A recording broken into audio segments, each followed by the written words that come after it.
بسم الله الرحمن الرحيم. الحمد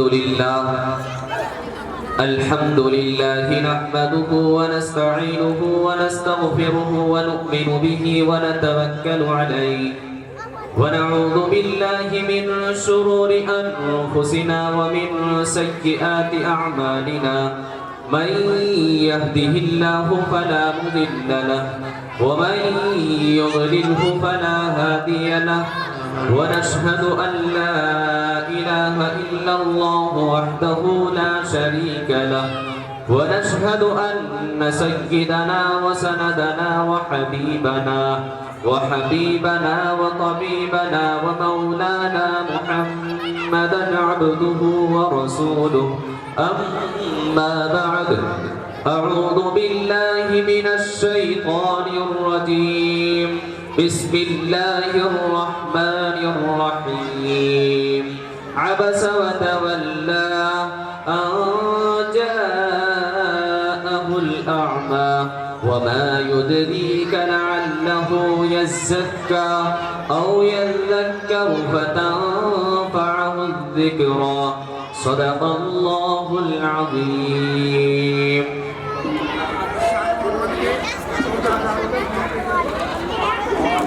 کچھ کفر نے شعلے بھڑکائے، کچھ ظلم نے شعلے بھڑکائے، کچھ کفر نے شعلے بھڑکائے، کچھ ظلم نے شعلے بھڑکائے.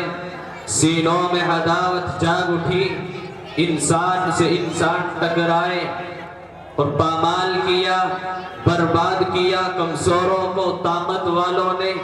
پامال کیا، برباد کیا کمزوروں کو طاقت والوں نے.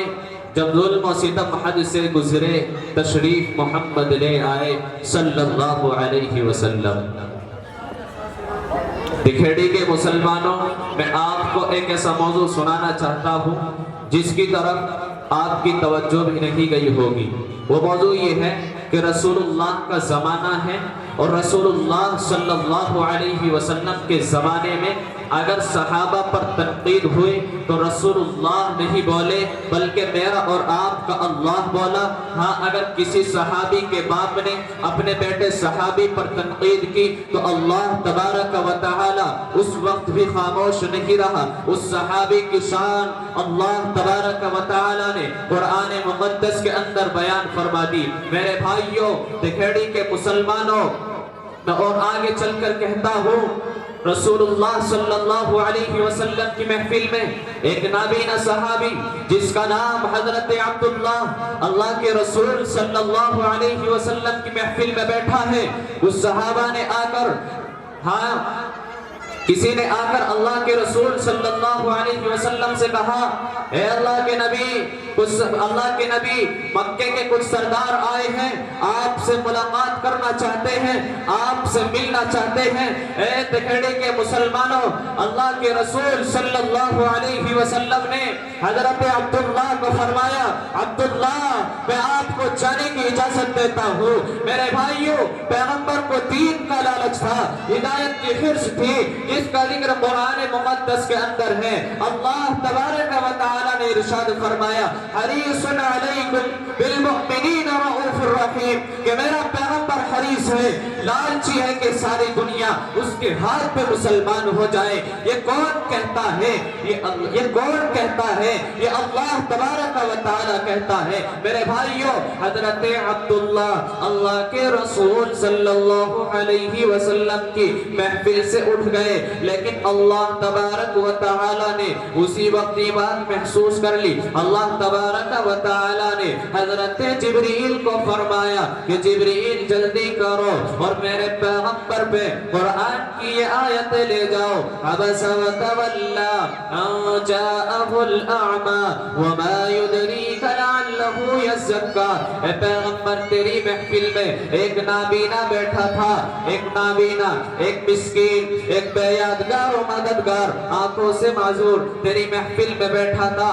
مجھے یہ پسند نہیں آیا کہ مجھے یہ پسند نہیں آیا کہ تو نابینا صحابی کو اپنی محفل سے اٹھا دے. میں آگے چلتا ہوں. میرے بھائیوں، خلیفہ اول حضرت ابو بکر حضرت بلال کو آزاد کرایا، عامر کو آزاد کرایا، ابو قحافہ جو حضرت ابو بکر کے والد ہیں جو بعد میں مسلمان ہوئے، انہوں نے ایک دن حضرت ابو بکر سے کہا اے ابو بکر ان چھوٹی ذات والوں پر پیسے خرچ کر کے تو چاہتا ہے کہ میری شہرت ہو جائے؟ اے ابو بکر اگر تو شہرت چاہتا ہے تو باوقار لوگوں پر پیسہ خرچ کر، دولت مندوں پر پیسہ خرچ کر، ان چھوٹی ذات والوں پر پیسہ خرچ نہ کر۔ میرے بھائیوں، حضرت ابو بکر کے والد نے حضرت ابو بکر کی نیت پر شبہ کیا۔ حضرت ابو بکر نے یہ رائے اپنے والد کی اللہ کے رسول صلی اللہ علیہ وسلم کے سامنے رکھی۔ اے اللہ کے رسول، میں نے بلال کو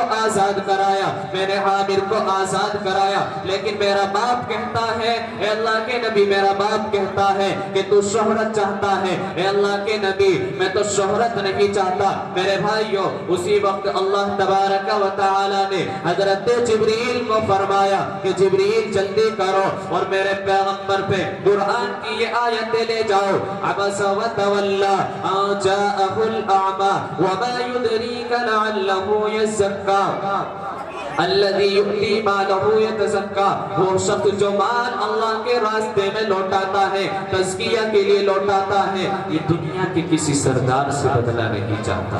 یہ کس نے کہا؟ میرے اور آپ کے اللہ نے کہا۔ میں انہی چند باتوں پر اپنی تقریر کو ختم کرتا ہوں۔ بڑے شوق سے سن رہا تھا زمانہ، بڑے شوق سے سن رہا تھا زمانہ، میں ہی سو گیا داستاں کہتے کہتے۔ وآخر دعوانا ان الحمدللہ۔